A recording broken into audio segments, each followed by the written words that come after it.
दोस्तों, क्या आप जानते हैं अभी अभी जो आपने गाना देखा है, अगर सब कुछ चोपड़ा जी के प्लेनन के अनुसार होता तो ये गाना अमिताभ बच्चन पर फिल्माया नजर आता और चांदनी के लीड हीरो होते अमिताभ बच्चन। लेकिन ऐसा हो न सका।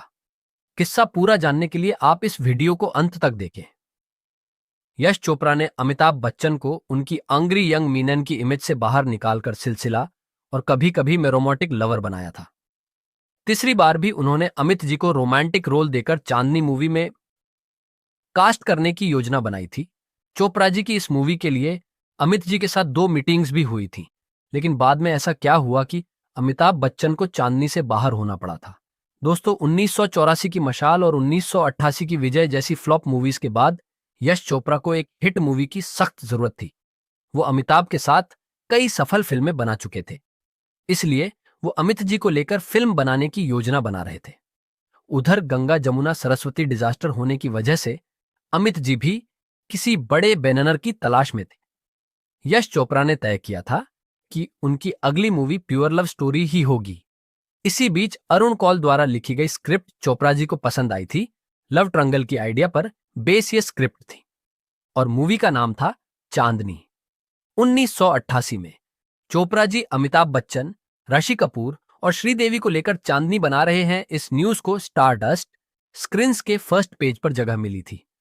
अमिताभ बच्चन, ऋषि कपूर और श्रीदेवी, ये कॉम्बिनेशन बिल्कुल हटके था, इसलिए ऑडियंस में भी चांदनी के लिए जबरदस्त हाइप क्रिएट हुई थी। चांदनी का प्लॉट एक फूल दो माली के फॉर्म्यूले पर बेस्ड था। यश चोपड़ा जब चांदनी का ऑफर लेकर अमिताभ के घर पहुंचे तो अमिताभ जी को भी ये कहानी और इस मूवी में उनका केन रेक्टर ललित खन्ना काफी पसंद आया था। 1988 को अमिताभ बच्चन की उम्र महज 46 साल की थी और चांदनी के रोमांटिक किरदार के लिए वो बिल्कुल फिट थे। उस टाइम पर अमित जी का करियर पीक पर था, इसीलिए उन्होंने चोपड़ा जी को चांदनी के लिए हाथ तो कर दी थी। लेकिन फाइनल डिसीजन के लिए अमिताभ बच्चन ने चोपड़ा जी से 2 हफ्तों का समय मांग लिया था। अमिताभ बच्चन ने इस मूवी के कॉन्ट्रैक्ट को तुरंत साइन नहीं किया था। इसके पीछे एक बड़ी वजह थी। हुआ ऐसा था कि 80 के दशक में अमिताभ बच्चन टॉप पर थे। रिश्ते में तो हम तुम्हारे बाप होते हैं, नाम है शाहीन। उनकी अंग्री यंग मीनन की इमेज से पूरी इंडिया की पब्लिक प्रभावित थी। दीवार, शोले, डॉन, त्रिशूल, लावारिस और सुहाग जैसी क्षण पेंड मूवीज ब्लॉकबस्टर हो रही थी। उस वक्त उन्होंने एक ऐसी मूवी साइन की थी जिसमें उनके कैरेक्टर के हाथ में बंदूक नहीं बल्कि तंबोरा दिखाया गया था। आशिकेश मुखर्जी ने अमिताभ बच्चन को एक ऐसे संगीत प्रेमी का रोल दिया था जो उनकी अंग्री यंग मीनन की इमेज से बिल्कुल हटकर था और 97 की इस मूवी का नाम था आलाप।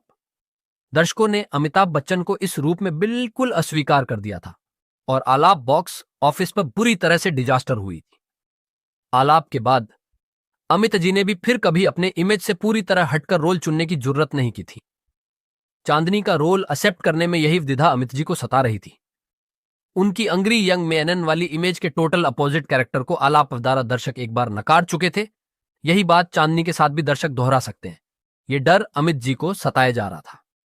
चांदनी बड़े बैनर की मूवी थी, इसीलिए फिल्म को साइन करने का प्रेशर एक तरफ से अमित जी पर था तो दूसरी तरफ लिए अमित जी को चांदनी का ऑफर हुआ कि डायरेक्टर ललित खन्ना अमित जी के अंग्री यंग मीनन वाली इमेज जैसे मीएंच नहीं हो रहा था। चांदनी एक लव स्टोरी थी, लेकिन बॉलीवुड की प्रेम कहानियों में थोड़ा बहुत क्षण का तड़का तो होता ही था, लेकिन चांदनी के स्क्रिप्ट में एक थप्पड़ का भी क्षण नहीं था। चांदनी एक म्यूजिकल लव ट्रंगल वाली मूवी थी। उन दिनों अमित जी का करियर डावाडोल चल रहा था। उसमें अगर चांदनी फ्लॉप हो गई तो उनके करियर के लिए यह बड़ी रिस्क थी। इसी चिंता के कारण आखिरकार बहुत सोच विचार के बाद उन्होंने बड़ी विनम्रता से चोपड़ा को चांदनी करने के लिए इनकार कर दिया था। यश चोपड़ा ने बाद में अमिताभ बच्चन, जो रोल चांदनी में करने वाले थे, उस रोल के लिए विनोद खन्ना को साइन करके फिल्म को कंप्लीट कर लिया था। 1989 को जब चांदनी बॉक्स ऑफिस पर रिलीज हुई तो मैंने प्यार किया और राम लखन के बाद सबसे ज्यादा कमाई करने वाली तीसरी नंबर की मूवी चांदनी थी।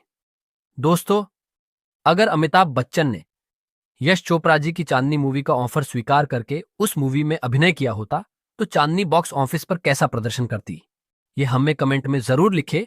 और ऐसे ही सुने अनसुने किस्सों के लिए हमारा चैनल अविनाश ऑफिशियल को सब्सक्राइब जरूर करें।